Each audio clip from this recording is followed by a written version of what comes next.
వాళ్ళని బతకనిస్తున్నామంటే రేపు వాళ్ళు మనల్ని చంపుతారని అర్థం. గుర్తు పెట్టుకోండి. గుడి మీద ఫోటోలు వేయించుకొని దొప్పించుకొని ఈ దేశాన్ని 3 ముక్కలు చేశారు.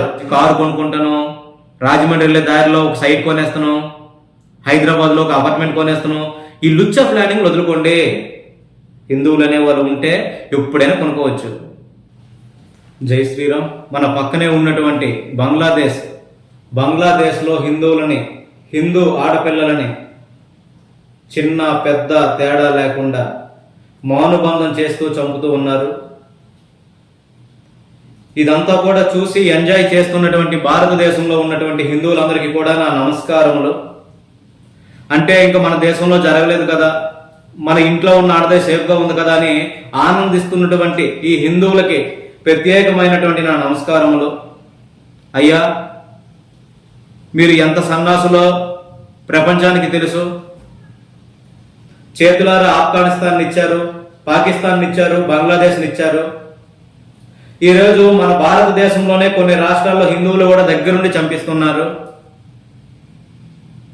మీ ఇంటి వరకు రాలేదు కదని చెప్పి మీరు చాలా విధాలుగా ఆనందపడిపోతూ ఉన్నారు. బంగ్లాదేశ్లో గత 6 నెలల కిందట ఒక ప్రభుత్వం ఏర్పడింది. ప్రజాస్వామ్య దేశంలో 220 స్థానాల్లో నెగ్గి ప్రభుత్వాన్ని ఏర్పాటు చేసింది షేక్ హసీనా అనే వ్యక్తి. అటువంటి వ్యక్తి ఈరోజు దేశం వదిలి పారిపోయే పరిస్థితికి వచ్చింది. దేశం వదిలి పారిపోయింది. ఒక దేశ ప్రధానమంత్రే దేశం వదిలి పారిపోతే అక్కడ ఉన్నటువంటి హిందువుల పరిస్థితి ఏంటి? అక్కడ అంతమంది హిందువులను చంపేస్తుంటే ఇక్కడ ఉన్న హిందువులు ఏం చేస్తున్నారు? నిద్రపోతున్నారా? కనీసం సిగ్గు శర్మ లేదా మీకు? అన్నం ఎలా తింటున్నారు? అక్కడ మన ఆడపిల్లల్ని ఒకటి తర్వాత ఒకటి వేసి మరీ చంపుతుంటే మీరు ఎలా ఉంటున్నారు? ఇక్కడ ఒకటే పనిగా హిందువులని మీరు చూడొచ్చు వీడియోల్లో, ఒక్కొక్కరిని కూడా చంపి రోడ్ల మీద ఉరిదీస్తూ ఉన్నారు. కానీ ఆ జాతి, ఆ సంకర్ జాతి నా కొడుకులు ఈ భారతదేశంలో చాలా సంతోషంగా జీవిస్తూ ఉన్నారు. ఇప్పటికీ కూడా ఈ దేశంలో హిందువులని మతం మారుస్తున్నారు. ఏదో ఒక పేరు పెట్టి చెప్పుకొని సత్యధర్మ కేంద్రమైన ఒకడు, టీఎంసీ అని మరొకడు, అన్ని మతాలు ఒకటే, బైబిల్, ఖురాను, భగవద్గీత 3 పట్టుకొని బోధిస్తానని చెప్పి చివరికి ముస్లింలుగానే మారుతూ ఉన్నారు. ఈ లంజా కొడుకులు ఈ దేశంలో ప్రశాంతంగా బతుకుతున్నారు. మనం వాళ్ళని బతకనిస్తున్నాం. ఇక్కడ వాళ్ళని బతకనిస్తున్నామంటే రేపు వాళ్ళు మనల్ని చంపుతారని అర్థం. గుర్తు పెట్టుకోండి. చాలా మంది టీవీ ఛానల్ వారు, ఎవడో వాడు లుచ్చా ఛానల్ వాడాడు, బంగ్లాదేశ్లో ఉన్నటువంటి హిందూ దేవాలయాన్ని కాపాడేస్తున్న ముస్లింలకి హిందువులపై ఎంత ప్రేమ ఉందని చెప్పి కవర్ చేస్తూ ఉన్నాడు. అక్కడ కొజ్జాలో జెండాలు పట్టుకొని గుడి ముందు నిలబడింది ఏంటంటే నెక్స్ట్ ఈ గుడి తిరగేస్తామని చెప్పింది అర్థం అది. కానీ ఒక్క ఫోటో చూపించి గుడ్లు ఇన్ని పగలగొట్టి హిందూ ఆడపిల్లలు రేప్ చేస్తుంటే అవి ఏం చూపించకుండా కేవలం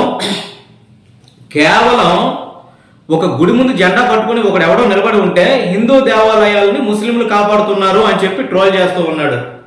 ఎవడో ఆర్ఆర్ న్యూస్ ఛానల్ వాడంట. ఇలాంటి లంజా కొడుకులు ఎటువంటి జర్నలిస్ట్ ఉండబట్టే దేశం తగలడిపోయింది ఇప్పటికీ కూడాను.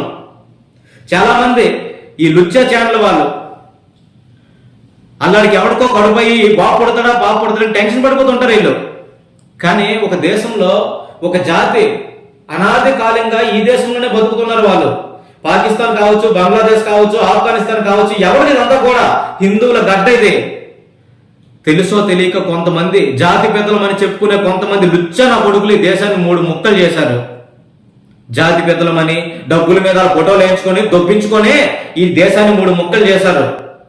అలాంటి లుచ్చన కొడుకులు చేసిన తప్పు వల్ల ఈరోజు ఎంతో మంది ఆడపిల్లలు బలైపోతున్నారు, ఎంతో మంది అమాయకులు బలైపోతూ ఉన్నారు. ఇప్పటికైనా సరే హిందువులు కళ్ళు తెరుచుకోకపోతే రేపు మీ ఇంటి వరకు వస్తుంది ఈ సమస్య. ఈరోజు బంగ్లాదేశ్ కాదు, రేపు మీ ఇంటి వరకు వస్తుంది. కొంతమంది దొంగనా కొడుకులు, లుచ్చానా కొడుకులు మీ ఇంటి పక్కన, మీ వీధిలోనో, మీ ఊరు చివరో మీలోనే ఉన్నారు. వీళ్ళు ఎప్పుడు అవకాశం వస్తుందా హిందువులు నరికేద్దామని 1000 కళ్ళతో ఎదురు చూస్తూ ఉన్నారు. మీరు మేలుకోకపోతే ఈరోజు బంగ్లాదేశ్ రేపు భారత్ అవుతుంది. భారతదేశానికి పెను ప్రమాదం పొంచి ఉంది. దయచేసి నేను చెప్పే మాటలు అర్థం చేసుకోండి నా అమాయక హిందువులారా.